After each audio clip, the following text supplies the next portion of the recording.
But hello everyone. So I'm going to be talking to you today about driving innovation in recruitment with AI, and we're going to be talking about it from a DE and I perspective. Great, so put your hands up if you know what a lamplighter actually is. No, yes, kind of, some of you. Okay, right, who wants to be one? No, interesting. Well, 150 years ago, the parish of Gelding in Northamptonshire were advertising for them. And these people would go to the city and town centres, they'd go up on ladders to all the oil-fired lamps, they'd clean the windows, they'd pour some oil in, they'd light it at sunset. They'd come back in the morning, climb up the ladders, put the oil out, clean the windows again.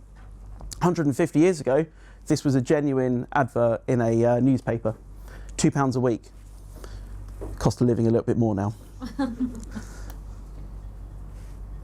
1879, Thomas Edison invented the light bulb. Little bit of a kicker for lamplighters, right? All of a sudden, there's this device that's been created that runs on electricity that means that they no longer have to go out evening and morning sorting out the lamps. But it's fine, because electricity will never catch on. All of these radioelectric magnetic forces blamed for unusual happenings, genuine cutting from the American Guardian, Saturday, August the 6th in 1921. Nobody really thought electricity would take off. So the lamplighters didn't have anything to worry about. But electricity did kind of take off a little bit. In fact, we can't really do anything nowadays without electricity. The lamplighters, unfortunately, were completely and utterly made redundant.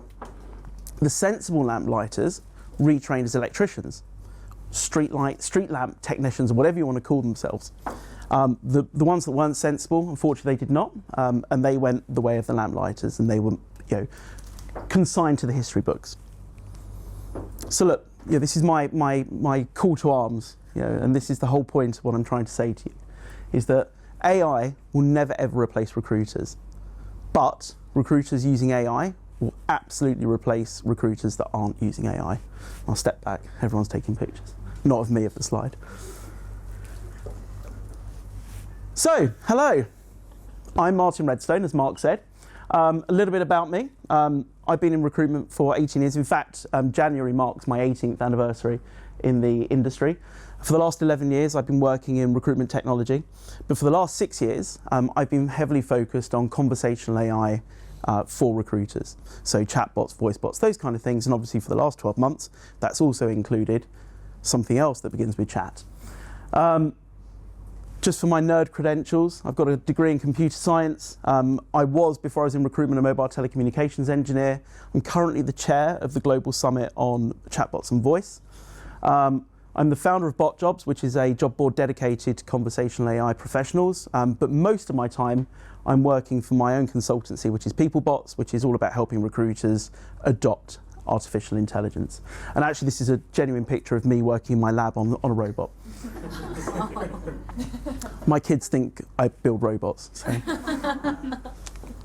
Okay, so why do we innovate? Well, let's think about how the workforce landscape has evolved over the last 5 decades. Yes, the 80s was 5 decades ago, not the 50s.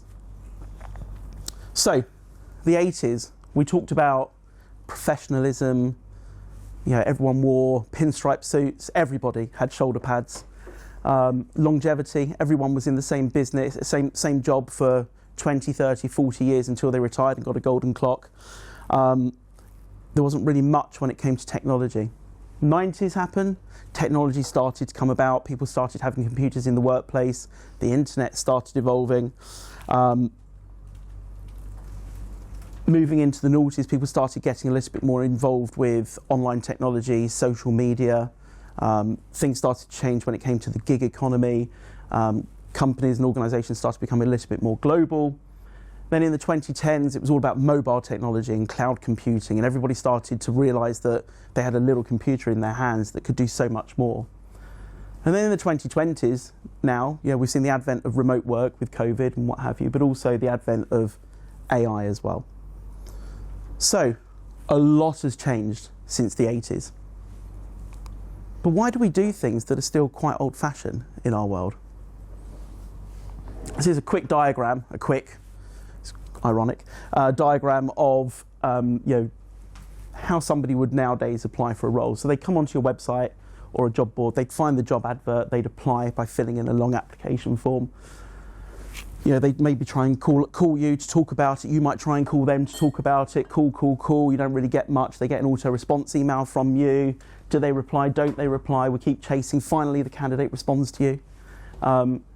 And we try and set up a screening conversation. So we finally set up a screening conversation. Tuesday at 10 o'clock, we have a screening call, shortlisting call. And then we think, great, okay, let's try and schedule an interview now. And we go through that whole process of, can you do this? Can you do that? No, I can't. Yes, I can. And we finally get to an interview. Wow. Might need to breathe into a paper bag for a bit after that. It's pretty long-winded and it's a pretty horrific experience. But using AI, you can get rid of most of that in terms of the human interaction. We don't need to ask a candidate to fill in a long application form. We don't need to try and speak to them continuously, emailing and text messaging and WhatsApping and calling, and sending out auto-response emails and scheduling and all that time spent doing what ultimately is the really low-value stuff to try and get to a conversation. So, the hypothesis is that we use AI to cut all of this out and we speed up the time to conversation. That's my new TA metric. We love a metric in TA, don't we? Time to conversation.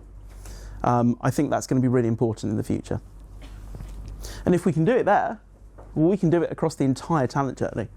I plotted out all of the different areas where we could potentially use AI and conversational AI and generative AI to completely and utterly transform the talent journey. These are all the areas. And when I say talent journey, I mean literally from job discovery all the way through to employment, offboarding, etc.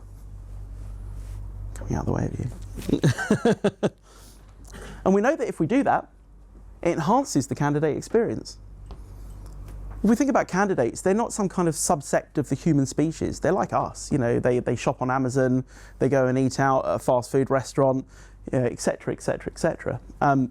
When we go into a supermarket, do we want to queue up for a till when we've got 5 items in our basket? Do we want to go to the self-checkout? We want convenience. We want immediacy. We don't want to have to wait around after we fill in a form online for 24, 48, 72 hours for a response. We want a response immediately. And if not, we get quite shirty about it, don't we? Who likes phoning up customer service and waiting on hold for 2 hours? No. And we like personalisation. We don't like to be called sir or madam or miss or anything. We want to be called by our names. We want our experience to be personalised to us. And doing all of that is really easy with AI. With conversational AI and chatbots, people can have immediate conversations. They can speak to a recruiter any time of the day or night. In fact, when we implement chatbots, we tend to see most of the conversations happening after the working day because people are working during the working day. They don't have time to talk to a recruiter. And personalisation, we can easily do that as well. But we know that AI can enhance all areas of recruitment, whether it be the candidate experience, whether it be our experience and helping us increase our efficiency, or whether it be by enhancing DE&I. And that's the bit we're going to concentrate on for the next few minutes. AI-powered diversity and inclusion. So, we'll take kind of half of that original diagram and we'll think about the part that we care about, the talent acquisition part. Planning, so planning to recruit, attracting candidates, screening and assessing, and nurturing them.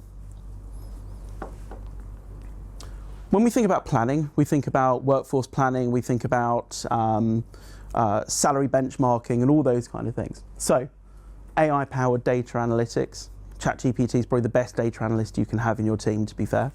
But doing that and using your data that you've got and analysing it using AI to get to a really fast outcome means that we can have really good workforce planning and really good predictive analysis on where our workforce is going and therefore where our hiring needs are, turning you into these wonderful proactive recruiters, because everyone loves getting a "I need to hire this person yesterday" message. When we start thinking about attracting candidates the lovely thing about using artificial intelligence when it comes to attraction is things like programmatic advertising, being able to use AI to balance out where best to go to find people. And through that, you can start going down the route of diversifying your candidate sourcing. And so thinking about where you want to beef up your candidate pipeline to make it more diverse. And of course, being able to then serve up things like personalized job recommendations means that people can start being given the opportunity to apply for jobs that they may not have applied for in the past. Then we go to screening and assessing. After all of that, we get our candidates through bias-free CV screening. Using a chatbot to screen a candidate is totally lacking in bias, because they don't care names, they don't care about all these things that create this unconscious bias that we have as recruiters. And again, unbiased interviewing using the similar methods as well. But after all of that, we've created this wonderful pipeline of diverse candidates, and one person gets the job. We don't want to lose out on all those people we've brought through the pipeline. So we need to think about, how do we nurture those candidates? How do we keep them engaged? How do we keep in touch with them? We've obviously got easy ways to build inclusive talent communities and diverse talent pools through a lot of the products that you work with today, including Olio as well. So keep hold of them. That's the point. When people talk to me about talent pipelining for diversity, I say, well, that's great if you're bringing them in the top of the funnel, but don't lose them at the other side once they've become silver medalists or further down. But of course, every single person pushes back and says there's lots of challenges and concerns when it comes to implementing AI. Well, here's 4 of them that people tend to talk to me about: algorithmic bias, data privacy, candidate experience, and ethical use of AI. And for every single one of those challenges, there's always mitigation strategies that you can implement. Algorithmic bias, this is about you making sure that the training data that your AI solution is using is free of bias or has been minimized. And you need to continuously monitor that through auditing processes as well. Data privacy, well, if we're not adhering to GDPR, then I've got a bit of an issue, because that's good enough as far as data privacy is concerned. Candidate experience, people say to me, candidates don't like talking to chatbots. They want to talk to a person. And like I said earlier, who wants to wait around for a person when we want immediacy and we want convenience? And the ethical use of AI. Make sure that whatever you're doing ethically. So when we talk about ethical AI, I always recommend building an internal ethical AI framework. And the 3 main points of building an AI ethical framework: data privacy, as I mentioned, make sure everything you do. So when we talk about data privacy nowadays, just a word of warning, we also have to say, don't throw people's personal information into ChatGPT, because straight away you're breaching GDPR. So things like that you need to think about when you're building your AI ethical framework. Make sure you're safeguarding against bias, implement strong AI auditing processes, and absolutely comply with the law. Whether it's GDPR, whether it's incoming AI regulations, make sure that you've got that within your framework as well. And once we've implemented AI and we've made sure it's ethical and we've made sure that we've mitigated all of the challenges, we want to make sure that we've created our diversity dashboard. So here's my top tips for metrics that we need to be measuring from a diversity perspective. Our diverse talent acquisition rate, so the percentage increase in diversity in your talent pipeline. Bias reduction metrics, audit scores, basically. Retention rates, so obviously measuring what happens to diverse employees once they go through the hiring process. Equal opportunity metrics, so making sure that you're fairly distributing amongst the demographic groups that you're targeting. Candidate experience ratings, so take the baseline of where you are now, literally just ask people for standard scoring. Would you recommend this process to your friends and family, etc., and then see how that changes. Time to fill metrics, we all have a bit of a time to fill metric, right? I don't have to tell you what that is. And promotion advancement rate, so looking again at diverse hires that come in. So not only looking at their longevity and their tenure, but looking at whether or not they're advancing through their career. And you take that benchmark now, you implement AI, and you take that benchmark again afterwards as well and keep tracking it. Okay, so top tips. Don't go the way of the lamplighter. Embrace AI, work with it, not against it. Address those challenges that I mentioned in implementing AI heads on. We've got mitigation strategies. I presume that these slides will be shared afterwards, Mark. Yep, so they're all in there for you.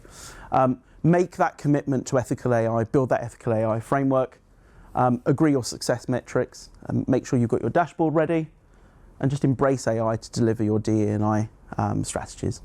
Thank you very much.